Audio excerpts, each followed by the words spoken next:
बोल जयकारा बोल मेरे श्री गुरु महाराज की जय। श्री परमहंस अद्वैत श्री ग्रंथ श्री चतुर्थ पातशाह जी का जीवन। श्री प्रयाग धाम संत महापुरुष धुरधाम से ही जो संदेश लेकर पृथ्वी पर अवतरित होते हैं, उसी कार्य की पूर्ति में संलग्न हो जाते हैं।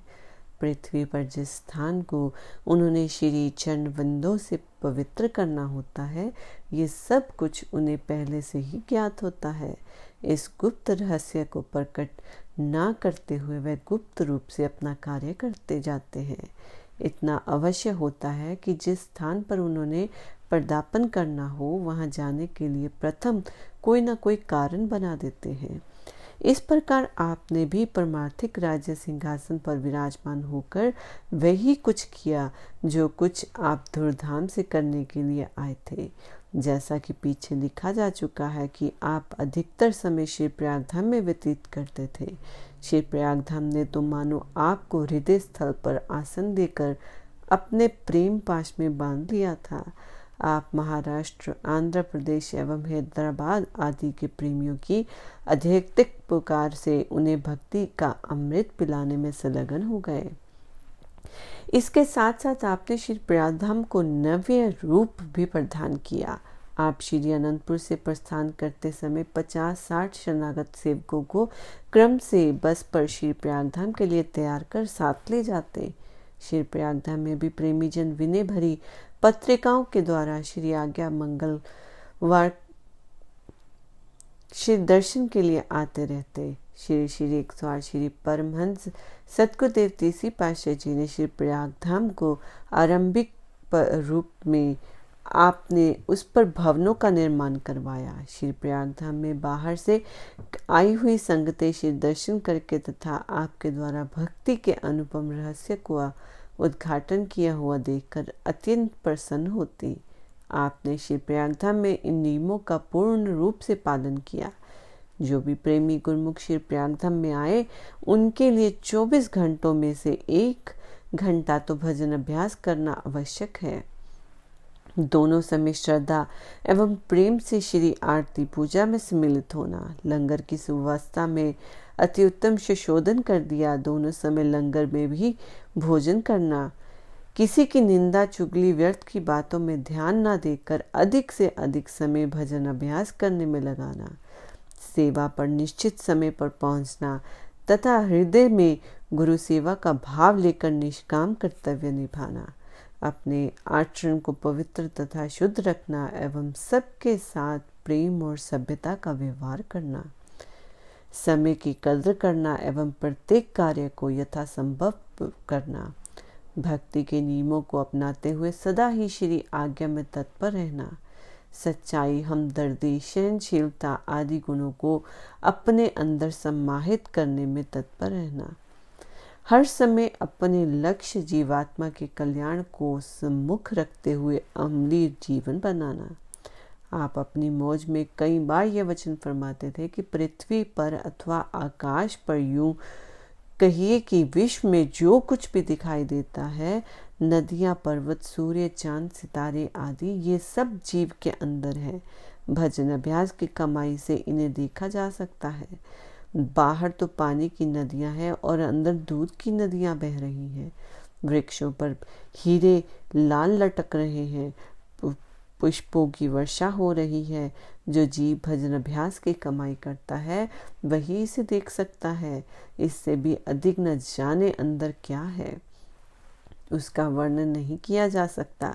यदि आनंद चिरस्थायी तथा शाश्वत है, ये रस श्रवण करने से नहीं अपितु अनुभव करने से आता है।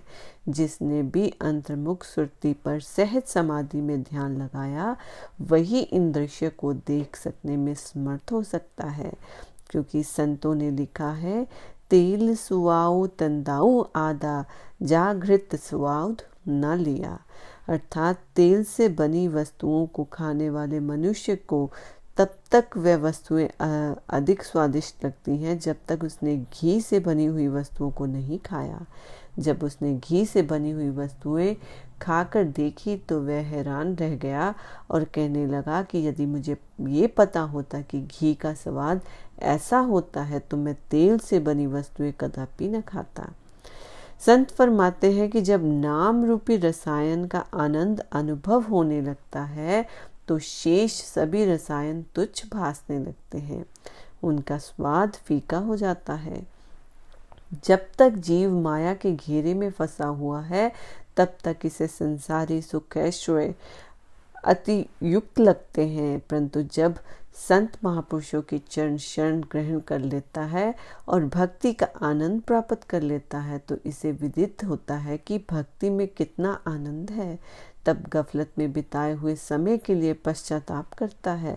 जब तक सुरती अंतर्मुख होकर आंतरिक दृश्यों को नहीं देखती तब तक इसे दुनियावी सुख ऐश्वर्य अच्छे लगते हैं। सुरती को ब्रह्म पदार्थों से हटाकर अंतर्मुख बनाना ही गुरुमुख का कर्तव्य और परम धर्म है। आपने समय समय पर श्री पावन वचन फरमाकर प्रेमियों को परमार्थ लाभ कराया तथा साथ साथ में श्री प्रयाग धाम में सतगुरुदेव महाराज तीसरी पातशाही जी के वचन अनुसार निर्माण करवाया। सतगुरुदेव महाराज तीसरी पातशाही जी के समय में श्री दर्शनों के लिए छोटा हॉल कमरा तथा निवास के लिए कुछ कमरों का निर्माण हुआ था। अब चूंकि संपूर्ण महाराष्ट्र, आंध्र प्रदेश एवं अन्य कई शहरों में भक्ति परमार्थ की ज्योति की किरणें तीव्र गति से प्रकाश फैला रही थी, श्री दर्शनों के लिए ये हॉल कमरा छोटा था। आपने इस हॉल कमरे को एक भव्य विशाल भवन के रूप में बनवाने की योजना बनाई। इस हॉल कमरे की नींव की खुदाई तथा दीवारें 1 वर्ष में तैयार हो गई। 1968 में आपने इस हॉल कमरे की छत के लेंटर का मुहूर्त किया। आप मिक्सचर मशीन के समीप विराजमान हो गए। सेवक जन आपके सन्मुख खड़े थे। आपने सेवकों को फरमाया कि यदि कुछ अन्य मजदूरों की आवश्यकता हो तो समीपवर्ती गांव से बुला लाओ। सेवकों ने विनय की प्रभु आपकी कृपा से कार्य संपूर्ण हो जाएगा। उपस्थित इंजीनियर ने श्री चरणों में विनय की प्रभु ये तो केवल 50-60 व्यक्ति हैं तथा साथ में अन्य नौकरों को मिलाने से केवल 80-90 ही होंगे। ये कार्य बहुत बड़ा है। इस प्रकार तो 3-4 दिन इस कार्य में लग जाएंगे। आपने फरमाया कि कार्य आरंभ करो, कुदरत स्वयं सहायता करेगी। आपने निज कर कमलों से सबको प्रसाद दिया। प्रेमियों गुरुमुखों में नव उत्साह का संचार हो गया। कार्य आरंभ हो गया। आप समीप में ही विराजमान रहे। सेवक अत्यंत प्रसन्नता के साथ सेवा के कार्य में जुट गए। आप उनकी सेवा में उत्साह बढ़ाने के लिए 2-3 घंटे बाद क्रम से साथ सेवकों को समीप बुलाते तथा उन्हें श्री भोग प्रसाद खिलाते। इस प्रकार प्रेमी सेवक साथ ही साथ दर्शन का आनंद लेते सेवा में संलग्न रहे। दिन रात एक करके सेवा में जुट जाने से ये कार्य 1.5 दिन में ही समाप्त हो गया। जब कार्य समाप्त हुआ गुरुमुखों ने जयकारों के स्वर में 10 दिशाओं को गुंजा दिया। आपने कार्य की समाप्ति पर सब गुरुमुखों प्रेमियों को एकत्र कर श्री वचन फरमाए। जो गुरुमुख प्रेमी सेवा में भाग लेकर हितचित से सेवा करते हैं उनके समान त्रिलोकी में बढ़कर कोई नहीं, क्योंकि गुरु दरबार की सेवा बड़े पुण्य जन्मों से की कमाई से मिलती है। परम संत श्री कबीर जी की वाणी में कहा है, गुरु की सेवा चाकरी करिए मन चित लाए, कहे कबीर निज तरन तो नाही और उपाय। सतगुरु की सेवा अटल आज्ञा अनुसार मन चित लगा कर करनी चाहिए, क्योंकि भवसागर से तरने के लिए इससे उत्तम साधन अन्य नहीं है। ज्ञान, ध्यान, योग, जप, तप जितने भी साधन हैं ये गुरु सेवा की समानता नहीं कर सकते। जो निष्काम भाव से सतगुरु की सेवा करता है उसे भक्ति, मुक्ति और परम पद सहज में ही प्राप्त हो जाते हैं।